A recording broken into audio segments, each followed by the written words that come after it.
खाटू श्याम जी का मूल नाम बर्बरिक था, जो महाबली घटोत्कच और मौलवी के पुत्र थे। छोटी उम्र से ही उन्होंने प्रतिज्ञा ली थी, मैं हमेशा कमजोर पक्ष का साथ दूंगा।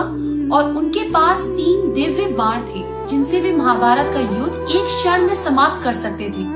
जब वे युद्ध में भाग लेने निकले, तभी मार्ग में उनकी भेंट श्री कृष्ण से हुई, जो ब्राह्मण के वेश में उनकी परीक्षा लेने आए थे। कृष्ण जी ने पूछा, तुम किस पक्ष के लिए युद्ध करोगे?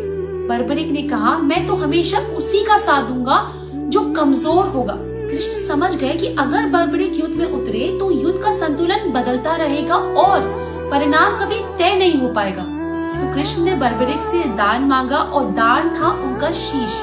बर्बरिक ने बिना एक क्षण की झिझक अपना शीश श्री कृष्ण को समर्पित कर दिया।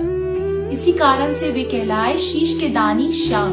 कृष्ण ने उनका शीश युद्ध भूमि में ऊंचे स्थान पर स्थापित किया, ताकि वे पूरा युद्ध देख सके। युद्ध समाप्त होने पर कृष्ण ने पूछा, विजय किसकी हुई? बर्बरिक ने कहा, पूरे युद्ध में मुझे केवल एक ही दिव्य तेज दिखाई दिया और वह था आपका। विजय सदैव आपकी इच्छा की होती है। उनकी निस्वार्थ भक्ति से प्रसन्न होकर श्री कृष्ण ने उन्हें वर दिया कि कलयुग में तुम श्याम नाम से पूजे जाओगे और जो तुम्हें सच्चे मन से पुकारेगा उसकी मनोकामना पूरी होगी।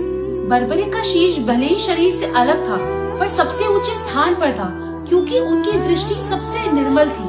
जीवन में ऊंचा उठना है तो अपनी सोच को ऊंचा उठाइए। खाटू श्याम जी की कथा हमें सिखाती है कि विजय हमेशा उसी की होती है जो निस्वार्थ, साहसी और श्रद्धावान होता है। यदि हम भी अपने जीवन के हर युद्ध में कर्तव्य, संयम और विश्वास को साथ रखें, तो कोई भी परिस्थिति हो हमें हरा नहीं सकती, क्योंकि जहाँ श्याम है वहाँ समाधान है और जहाँ विश्वास है वहाँ विजय है।